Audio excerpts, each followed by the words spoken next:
Siemane maneczko, z tej strony Alcatraz Y. Dzisiaj przygotowałem dla Was ultra plastelinę. I bierzemy się do roboty. I zobaczymy się za chwilę, jak to już odpakuję.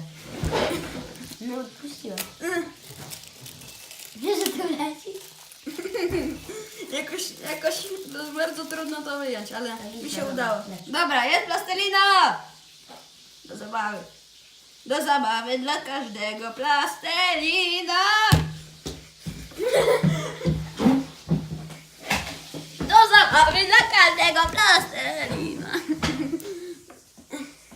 Jezus. Daj kawałek. Dobra, kamerzysta, pokaż jak się bawisz. Rączkami. Kawałek chciałem.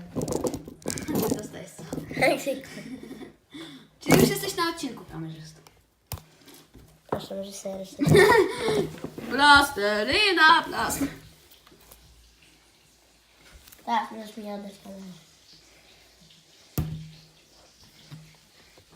Oddaję kamerę kamerzystowi. Kamerzysto, proszę o oddanie plasteliny. Rozcelej musimy zrobić, jak ja oddam. Bo odbiorę to siłą. No tak, ja też chcę się tam.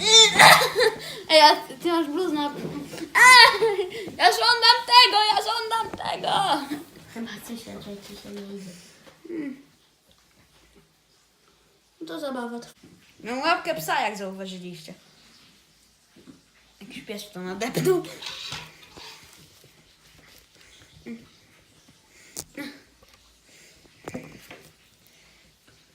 Jakbyście się zastanawiali, skąd to kupiłem, to kupiłem to w Biedronce. Uśmieszek.